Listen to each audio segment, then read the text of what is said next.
Open the Photos app in your iPhone. Go to Library.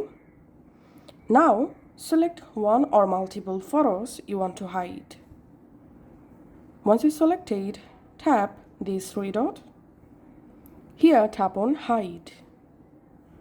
Tap on Hide Photos, and your selected photos will remove from this gallery.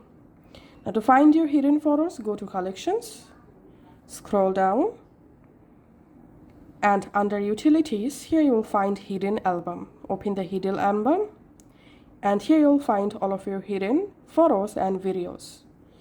Now, if you want to lock this hidden album with your iPhone passcode or Face ID, let's see how to do it. Go to your Settings app. In Settings app, search for Photos. Open the Photos app. In here, you'll find this option, Use Face ID. Face ID or your passcode is required to view the hidden and recently deleted albums. So enable this option. And now on, whenever you try to open the hidden album, you must need to verify your Face ID or passcode. And then you will be able to access.